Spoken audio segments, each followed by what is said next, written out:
میں نے اپنے چھوٹے بیٹے کو حافظ قرآن بنانے کا ارادہ کیا ہوا ہے، مگر ٹیلی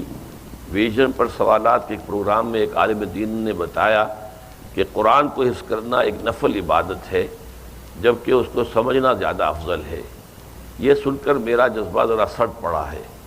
آپ کا اس بارے میں کیا خیال ہے کہ یہ آپ ٹھیک ہے؟ کیا حفظ قرآن کی اتنی اہمیت نہیں ہے؟ جو بات انہوں نے کہی ہے وہ صحیح کہی ہے کہ اصل شے تو ہے قرآن مجید کا سمجھنا۔ حفظ قرآن جو ہے ایک اضافی ایک نفل شے ہے، فرض تو ظاہر باتیں نہیں ہے، قطعاً نہیں ہے، فرض تو کوئی بھی شخص نہیں کہتا کہ فرض ہے یہ، لیکن جو اس کے درجے مقرر کر دیے گئے ہیں اس میں بڑی مغالطے والی بات ہے۔ اس لیے کہ حضور کے زمانے میں حافظ وہ کہلاتا تھا۔ میرا جو کتاب ہے مسلمانوں پر قرآن مجید کے حقوق، اس میں میں نے وہ حدیث بھی درج کی ہوئی ہے، صحابہ کا قول، کہ ہم حافظ اس کو سمجھتے تھے کہ جس کے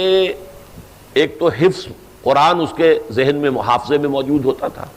قرآن کا علم اس کے دماغ میں محفوظ ہوتا تھا، قرآن کا عمل اس کے پورے وجود میں محفوظ ہوتا تھا، وہ حافظ کہلاتا تھا۔ اب یہ صرف الفاظ یاد ہیں، نہ اس کا مفہوم پتہ ہے، وہ تو جیسے ٹیپ چل رہی ہے، اس ٹیپ کو کیا پتا کہ میرے اوپر کیا لکھا ہوا ہے، وہ لکھا ہوا ہے، دوسرے سن رہے ہیں سن لیں، تو یہ تو حفظ نہیں ہے، یہ تو ہمارے ہاں بس ایک رواج پڑ گیا ہے۔ اور بہرحال ایک زمانے میں اس کی اہمیت بھی تھی کہ قرآن مجید کی حفاظت کا ذریعہ اللہ نے اس کو بنایا، اس لیے کہ اگر اس وقت لکھنے لکھانے کا اور کتب خانے اور چھاپے خانے اور یہ اور وہ اور ٹیپس اور آڈیوز تو تھے نہیں،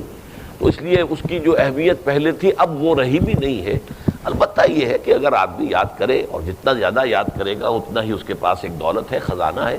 البتہ اصولی طور پر جن صاحب نے وہ بات کہی ہے، میں نہیں جانتا جس نے کہی ہے، صحیح کہی ہے کہ قرآن مجید کا حفظ ایک نفلی عبادت ہے، اس کا سمجھنا یہ ہمارے لیے فرض ہے، اصل شے فرض سمجھنا ہے۔